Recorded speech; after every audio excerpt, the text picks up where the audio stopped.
YouTube channel में आपका दिल से स्वागत है। सही कहा है किसी ने, चिंता और चिता में सिर्फ एक बिंदु का फर्क होता है। इस दुनिया में कुछ लोग बेवजह चिंता करते हैं, बिना किसी कारण ही अपने आप को और मन को परेशान करते रहते हैं। चिंता हमें बीमार करती है। आज की इस कहानी में हम सीखेंगे कि क्यों हमें बेवजह चिंता नहीं करनी चाहिए। एक गांव में एक किसान था जिसे एक बहुत ही बुरी आदत लग चुकी थी, और वह आदत थी बेवजह चिंता करने की। वो हर समय किसी ना किसी चीज की चिंता करता ही रहता। वो हर समय सोचता रहता कि कहीं मेरे साथ कुछ गलत ना हो जाए, जबकि उसकी जिंदगी में अभी तक सब कुछ ठीक ही चल रहा था। उसके पास एक बड़ा सा खेत था जिसमें अच्छी खासी फसल हो जाती थी। खेती करने के लिए 2 बैलगाड़ियां थीं, एक अच्छा घर था, एक पत्नी और 2 प्यारे बच्चे थे। लेकिन फिर भी वो किसी न किसी अनहोनी के बारे में सोचकर बेवजह चिंता करता रहता। कभी सोचता कि अगर मेरी फसल में कीड़े लग गए तो क्या होगा, अगर आवारा पशुओं ने फसल को बर्बाद कर दिया तो क्या होगा, अगर सूखा पड़ गया या अत्यधिक बारिश हो गई तो मेरी फसल खराब हो जाएगी। ऐसे ही वो भविष्य की अन्य बातों के बारे में सोचकर बेवजह चिंता में डूब रहा था। जैसे कि कहीं खेती के समय मेरे बैल बीमार ना पड़ जाए, मेरे बच्चों का भविष्य कैसा होगा, कहीं बुढ़ापे में मुझे कोई बड़ी बीमारी ना हो जाए, मेरे बच्चे बुढ़ापे में मेरा ख्याल रखेंगे भी या नहीं, वगैरह वगैरह। अपनी इस लगातार बेमतलब चिंता करने की आदत की वजह से वो आसान और परेशानी नहीं लगता था, और अब उसका किसी भी काम में मन भी नहीं लगता था। उसकी पत्नी ने भी इस बात को अनुभव किया कि उसे बिना मतलब चिंता करने की आदत पड़ चुकी है। उसने उसे कई बार समझाने की कोशिश भी की, तुम बेवजह चिंता करना छोड़ दो, लेकिन उसके समझाने का कोई मतलब नहीं रहा। उसे पता चला कि नगर में एक महात्मा आए हैं जिनके पास सारी समस्याओं का हल है। फिर एक दिन वो उसे लेकर एक बौद्ध भिक्षु के आश्रम में पहुंची। बौद्ध भिक्षु बहुत ही बुद्धिमान और ज्ञानी व्यक्ति थे। किसान और उसकी पत्नी अपनी सारी समस्या बौद्ध भिक्षुओं के समक्ष रख दी। किसान ने कहा, महात्मा, मैं हर समय किसी न किसी बात की चिंता करता रहता हूँ। मैं ज्यादातर उन बुरी चीजों के बारे में सोचकर चिंतित होता रहता हूँ जो अभी तक मेरे साथ हुई भी नहीं।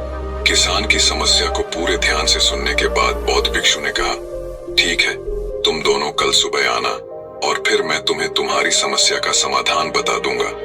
अगली सुबह जब किसान और उसकी पत्नी बौद्ध भिक्षु के आश्रम में पहुंचते हैं तो देखते हैं कि बौद्ध भिक्षु बहुत ही चिंतित अवस्था में जमीन पर पालथी मारकर बैठे हुए हैं और उनके सामने एक दूध से भरा गिलास रखा हुआ है। बौद्ध भिक्षु बार बार उस दूध के गिलास की तरफ देख रहे हैं और फिर कभी अपना हाथ अपने सिर पर रखते तो कभी जमीन पर वो बहुत ही चिंतित और बेचैन दिखाई पड़ते थे। ये देखकर किसान ने पूछा, महात्मा, आप इतने परेशान क्यों लग रहे हैं? आपके समक्ष दूध रखा है, आप इसे पी क्यों नहीं लेते?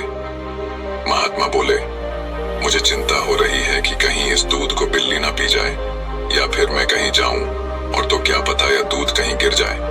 मैं दूध को पीना तो चाहता हूँ लेकिन मेरा भी मन नहीं है।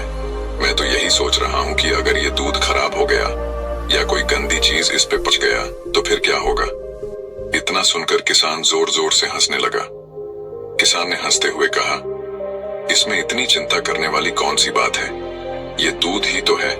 अगर इसे बिल्ली ने गिरा दिया या ये खराब हो गया या फिर किसी ने इसे पी लिया तो क्या हो गया?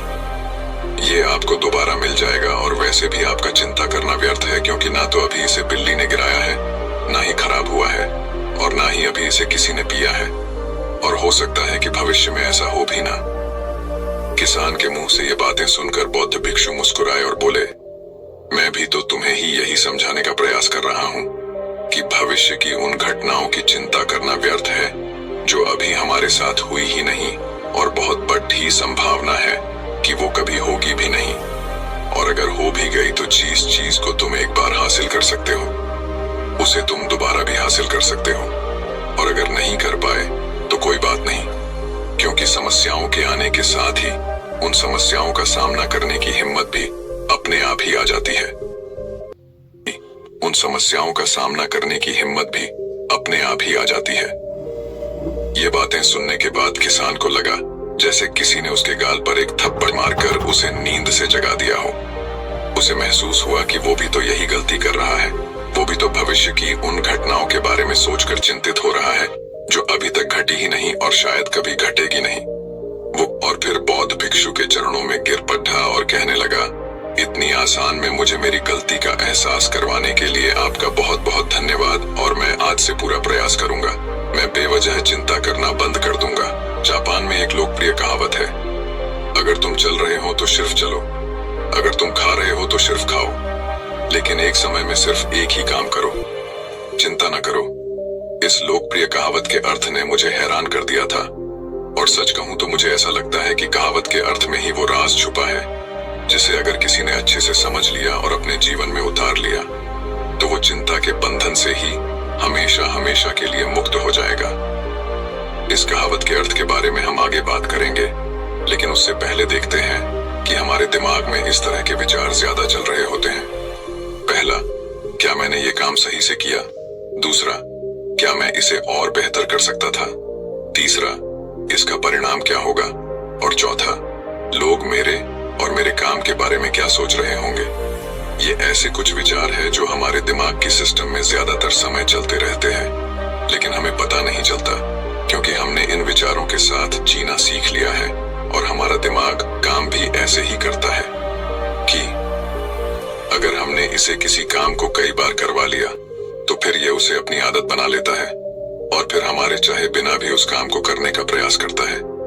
शुरुआत में तो हम किसी भी काम को अपनी इच्छा से पूरे होशो हवास में करते हैं, लेकिन बाद में वो हमारी आदत बन जाता है और फिर हम बस बेहोशी की हालत में बिना सोचे समझे उस काम को करते चले जाते हैं। जब एक बच्चा छोटा होता है तब उसे पता नहीं होता कि चिंता क्या है, लेकिन जैसे ही वो बड़ा होता है माँ बाप कहना शुरू कर देते हैं, बेटे आपको होमवर्क करना है, आपको उसकी चिंता नहीं हो रही, आपके एग्जाम आने वाले हैं, आपको उसकी चिंता करनी चाहिए।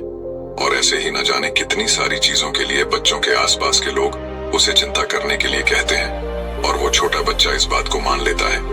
ये अच्छा, किसी भी काम को करने के लिए हमें उसकी चिंता करनी पड़ती है और फिर वो भी किसी काम की घटना के बारे में बार बार सोचने लगता है। शुरुआत में तो वो ये काम जानबूझकर करता है, लेकिन धीरे धीरे उसका मन इसे अपनी आदत बना लेता है और फिर ना चाहते हुए भी उसका मन एक ही विचार के बारे में बार बार सोचता रहता है और फिर वो अपनी पूरी जिंदगी चिंता के इस जाल में फंस कर रह जाता है।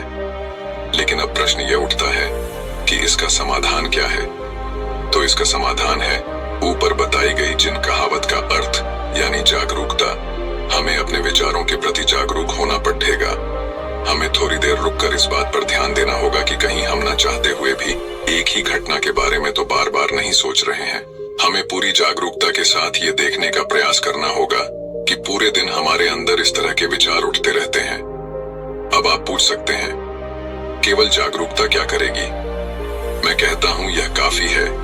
ये मन को शांत करने के लिए पर्याप्त है, मन को अपने स्वभाव का एहसास कराने के लिए पर्याप्त है और जीवन में जागरूकता लाने का सबसे आसान तरीका है ध्यान करना।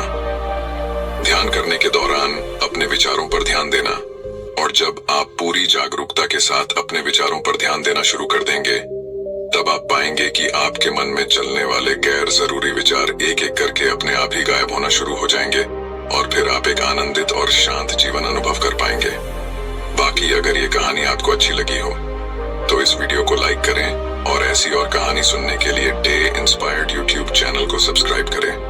तब तक मिलते हैं हम आपसे ऐसी ही एक और प्रेरणादायक कहानी के साथ अगले दिन। धन्यवाद।